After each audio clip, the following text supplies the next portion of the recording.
Hi guys, welcome my YouTube channel. I am MJ Polash. Come back to another vlog video. So guys, আজকে আমাদের আজকে আসলে actually আমি আসছি মুন্সিগঞ্জ দিঘির পাড় বাজারে। বাজারটা ওই যে ওই পাড় বাজার।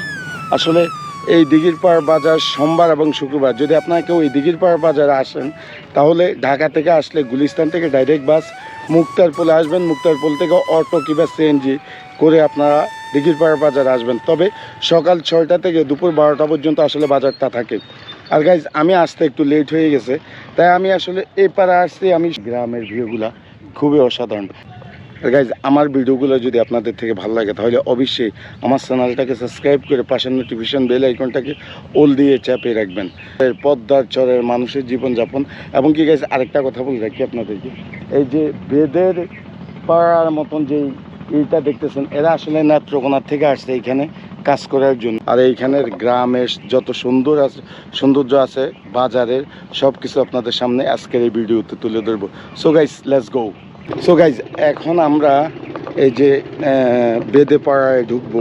আসলে এটা বেদে পাড়া না, বেদে পাড়ার মতন দেখতেও যদি, এটা কিন্তু নেত্রকোনার থেকেও না, মানে কাজ করার জন্য এরকম ব্যাপারটা আসলে। তো আসসালামু আলাইকুম, কি অবস্থা, ভালো আছেন? আপনাদের বাড়ি নেত্রকোনা, এইখানে কি কাজ করার জন্য আসছেন? কি কাজ? এই যে কৃষি কাজ না? আচ্ছা, তো ওনাদেরকে আসলে এইখানে একজনের ফ্যামিলি নিয়ে কাজ করে। দেখেন একদম বেদের ঘরের মতো একেবারে, মানে দেখেন, মানে বেদেরা যেভাবে ঘর বেঁধে থাকে আসলে ওনাদের ঘরগুলি দেখে আমি বেদের ঘরের মতো। আসসালামু আলাইকুম, কি অবস্থা ভাইয়া, ভালো আছেন? আপনারাও কি নেত্রকোনার থেকে? সবাই এখানে নেত্রকোনার থেকে? আপনাদের ঘর দেখতে পারি একটু? এই যে ভাইয়েরা খাওয়া দাওয়া মানে খানা বানাইতেছে। এক ভাই দেখেন ভাতের পাতিলা মানে ভাতের মার গালতেছে আর হাসতেছে, মানে উনি হাসতেছে। আমি আসলে প্রথম মনে করছি এটা বেদে পড়া, যেহেতু মানে বেদেদের মতন আপনার। হ্যাঁ হ্যাঁ হ্যাঁ, এই কারণে আরেকজনের তরকারি পাকাইতেছে, এই যে এরকম একটা অবস্থা। আর এখানে আসলে ওনারা অনেকে ফ্যামিলি নিয়ে আসছে, অনেকে ইয়ে আসছে। তো আমি ওনাদের একটা ঘরে ঢুকি, আপনাদেরকে দেখাই। এই যে ওনাদের থাকার জায়গা, মানে কয়েকজনে মিললে আসলে এখানে থাকে আর এখানে কাজ করে। ওনারা আসলে কৃষক। এই যে দেখেন আজকে কি মাছগুলা পাকানো হবে? এই দেখেন মাছ, কাঁচামরিচ, পেঁয়াজ ভর্তা বানানোর জন্য রেডি করে রাখছে। আর বাইরে ভাতার মারে ফেলতেছে। এই যে ওনাদের একটা পরিবার। কয়জনে থাকেন এই পরিবারে? 3 জন। আপনার ফ্যামিলি ছাড়া আসছেন, ব্যাচলার আসছেন। এই যে যারা ফ্যামিলি আছে ওনারা মাটির চুলা বানিয়ে নিচ্ছে, এরকম একটা ব্যাপার। এই যে দেখেন মাটির চুলা, মানে গ্রাম্য ঐতিহ্য কাকে বলে দেখেন। ওনারা ফ্যামিলি, এই যে দেখছেন, মানে খুবই অসাধারণ। ওইটা রুম আর এই সাইড খাওয়ার জন্য, মানে ডাইনিং রুম এটা। আর এটা হচ্ছে পাকঘর, এটা পাকঘর। আসসালামু আলাইকুম কাকি, কি অবস্থা, ভালো আছেন? হ্যাঁ, আপনার কাজ করতে আসছেন ফ্যামিলি? উনি আপনার কি হয়? আপনার ছেলে? মা ছেলে 2জনে আসছেন না? সবাই আসছেন। আচ্ছা, একটা ফ্যামিলি। আর ওনারা এখানে লাড়কি রাখছে, দেখেন পাকঘরে একদম লাড়কি ফুল করে রাখছে, মাটির চুলা। সবাই আসলে আসসালামু আলাইকুম, কেমন আছেন? ভালো। আর এই যে সবাই নেত্রকোনা? সবাই। যে আপুরা এখানে পদ্মার পাড়ে গোসল করে সবাই, দেখেন কাপড় চোপড় কি সুন্দর দিয়ে রাখছে। ও কাকি, এগুলো কি পাকানোর জন্য? আচ্ছা আচ্ছা, লাউ আর শিং মাছ, এটা কি শৈল মাছ নাকি টাকি মাছ? আচ্ছা, এখন পাকাবেন, কাজ শেষ? কটা থেকে কটা পর্যন্ত কাজ করেন? একটা বাজে শেষ, সকাল 6টা থেকে 8টা, এরপরে 1টা পর্যন্ত, মানে সকাল 6টা থেকে দুপুর 1টা পর্যন্ত কাজ করে। আর এখন কাজ করে আইসা এই যে 2জন কি বোন নাকি? মাঝি। মাঝি অর্থ কি বুঝলাম না। আমি মা, হেলে আমার মাইয়া। ও আপনার মেয়ে মাঝি, আপনার বুঝছেন মাঝি মানে মা এবং মেয়ে। ওনাদের দেশের ভাষা আসলে মাঝি। দেখবে অনেক ভালো লাগলো আপনাদের সাথে কথা বলে আসলে। আর এটা কি, এটাও কি এরকম আপনাদের মতো? এই যে দেখেন ওনাদের বাসা বাড়ি। এই যে আপনার কি আরেক ফ্যামিলি? সবাই নেত্রকোনা থেকে আসছেন, ভালো আছেন? আচ্ছা আচ্ছা, উনি কি মা আর আপনার এই 2টা ছেলের বউ? ওনারাও চলে আসে। আসলে ওনাদের বাড়িঘর সব কিছু নাকি মানে নদী ভেঙে নিয়ে গেছে। আসসালামু আলাইকুম, কি অবস্থা, ভালো আছেন? আচ্ছা, যে আসলে ওনার উত্তরবঙ্গের মানুষ, তো এখানে আসছে দেখেন কাজ শেষ দিয়ে এখন তেল মাখতেছেন, সরষের তেল, মানে গোসল করে আসছেন, কাজ শেষ, 1টা বাজে কাজ শেষ, 1টার পর থেকে আমাদের খাওয়া দাওয়া ঘোরাফেরা ঘুমানো, তাই? আচ্ছা আচ্ছা, এই যে দেখেন, আমি প্রথম আসলে বেদে পাড়া মনে করছিলাম, তারপর দিয়ে জিজ্ঞেস করছি, ওনারা বলতেছে না, আমরা নেত্রকোনার মানুষ, এখানে কৃষি কাজ করার জন্য আসছি। আর দুঃখের বিষয় হচ্ছে ওনাদের ঘর বাড়িগুলো আসলে নদী ভেঙে নিয়ে গেছে, আসলে এই কারণে ওনারা এখানে আসছে, কাজ করতেছে, এরকম বিষয়টা আসলে। তো গাইজ, এরকম একটা ব্যাপার। আর দেখেন এখানে যানবাহন বলতে শহর এলাকায় মোটর সাইকেল, আর এটা আবারও বলি, এটা পদ্মার পাড়ে, আমি এখন মুন্সিগঞ্জ দিঘির বাজারে এই পারে।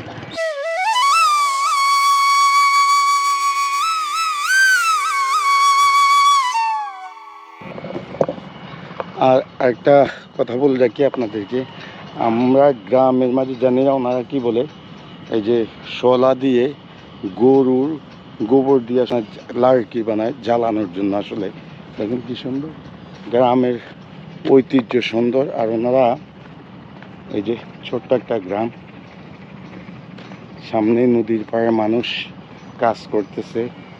তবে বর্ষা আসলে এই মানুষগুলার অনেক কষ্ট হয়, আসলে থাকা পানি একদম টুবু টুবু হয়ে যায়, তখন ওনারা আসলে নৌকা, বড় বড় নৌকার মাঝে থাকে। আর দেখেন বাড়ির আঙ্গিনায় কি সুন্দর লাড়কি দিয়ে করে রাখছে, দেখেন কি অসাধারণ।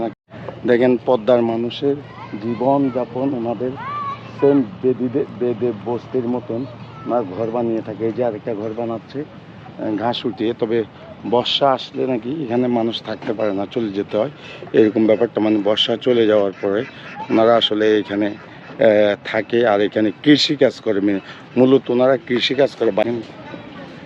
একদম গ্রাম্য যে আসল কালচারগুলো, এই যে এই ঘরগুলো দেখতে পাচ্ছেন, ওনারা আসলে বর্ষাকালে আপনারা এখানে থাকেন না, না মানে এই মৌসুমে আইসা মানে কৃষি কাজ করার জন্য এখানে আসেন। আপনারা কোথাকার, এখানকার না বাইরে?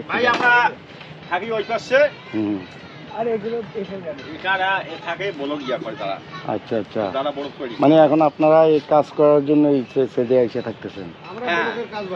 আচ্ছা আচ্ছা, ওই যে এই সিমেন্টের যে ব্লকগুলো বানায়, ওই আপনারা এখানে ব্লক বানান এই সময় বর্ষার মৌসুমে তো থাকেন না, না?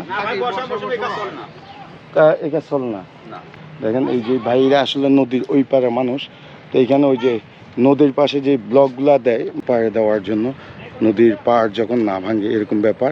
ওই দিকে ওনারা কৃষি কাজ করেন। আর এই যে কৃষক, ও পাড় থেকে আসছে কৃষক, দেখেন কি সুন্দর হাঁস নদীর মাঝে ঘুরতেছে,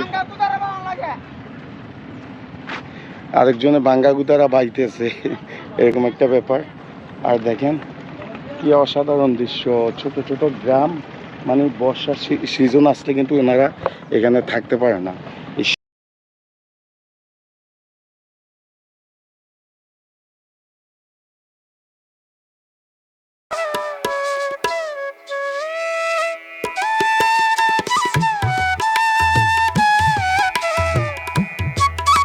এই যে আমাদের ট্রলারটা ছাইড়া দিচ্ছে, মানে আমরা এই পার থেকে ও পারে যাবো এখন, এরকম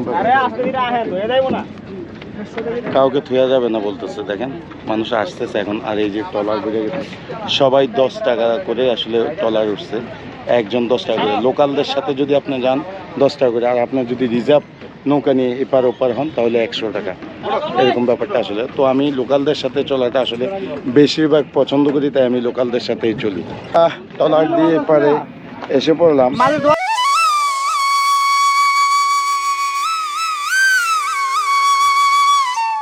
আমাদের দোকান আসলে ওনারা নিজেরাই এখানে তৈরি করে, আসলে সবাই নাই, দুপুরবেলা তো অনেকে খাইতে চলে গেছে না। ওনারা এই যে এইখানে ওনারা দা কেসি, মানে লোহা জাতীয় যত জিনিস আছে আসলে ওনারা এখানে তৈরি করে। হ্যাঁ, সব কিছু ওনারা আসলে এখানে তৈরি করে। ওই যে এক ভাই খাইতেছে, ওই যে নদীর পাড়ে বসে, একদম পদ্মা নদীর পাড়ে বসে খাওয়া খাচ্ছে, কি একটা মানে আনন্দ। হ্যাঁ, ওই যে দেখেন কয় আনন্দ না। অনেকে শহর থেকে আসে নদীর পাড়ে বসে খাওয়া দাওয়া করে, পিকনিক করে, আর উনি বলে এটা আনন্দ না। আপনারা যদি মাছের বাজার দেখতে চান এবং এখানে নদীর পদ্মা নদীর মাছ নিতে চান, তাহলে আপনারা আসতে হবে সকাল 6টার দিকে আসতে হবে, কেননা বাজার শুরু হয় সকাল 6টা থেকে দিনে 12টা পর্যন্ত বাজার জমজমাট থাকে। এটা প্রতিদিন সকালে হয়, তবে শুক্রবারে সকাল বিকাল 2 টাইম হয়, এরকম ব্যাপারটা আসলে। এই যে এটা মাছের বাজার, এখানে পদ্মা নদীর একদম তাজা মাছও উঠে, আবার চাষের মাছগুলোও উঠে।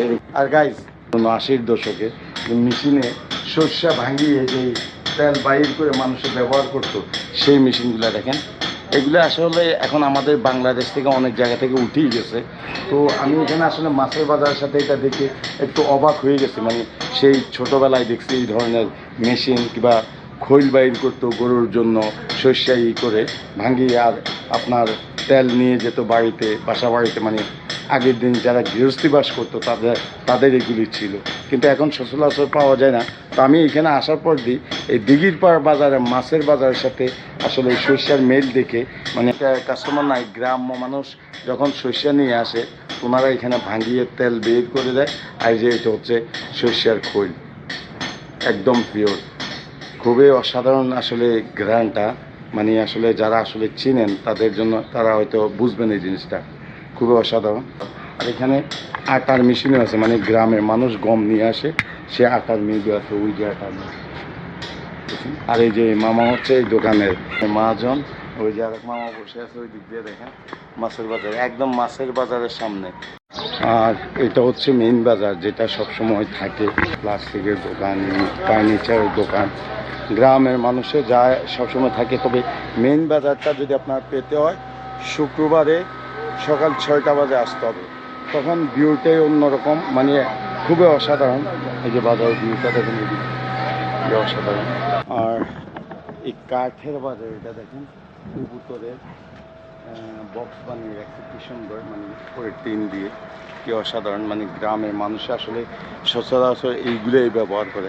আর এইখানে আসলে কাঠের জন্য বিখ্যাত এই দিঘিপাড় বাজার, বিভিন্ন ধরনের কাঠ আসলে এখানে আসলে পাওয়া যায়। তবে আমি দিঘিরপাড় বাজার থেকে অটো যোগে মুক্তারপুর ব্রিজ পর্যন্ত লোকালদের সাথে 40 টাকা দিয়ে আসছে। আর যদি আপনি একা আসেন তাহলে 200 টাকা 150 টাকা এরকম নিবে। তবে লোকালদের সাথে আসাটাই আমি মনে করি ভালো।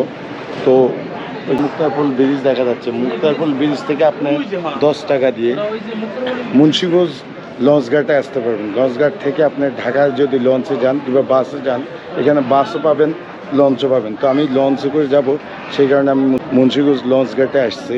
তো এই যে লঞ্চঘাটের ভিউটা দেখেন, মুন্সিগঞ্জ কি অসাধারণ।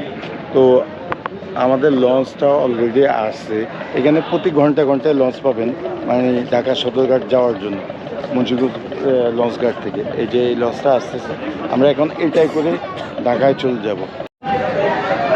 সো গাইজ, চাঁদপুরের লঞ্চে উঠলাম, মানে চাঁদপুর থেকে আসছে এই লঞ্চ ঢাকা যাবে। তো সেই লঞ্চটাতে আমি উঠছি। আর দেখেন লঞ্চের ভিউগুলো, এইগুলো সিট, মানে বসার, আবার এখানে স্লিপার, মানে স্লিপার ভিউ আছে সামনে। এই যে এগুলো হচ্ছে স্লিপার, ওই যে মুড়ি গরম বিক্রি করে।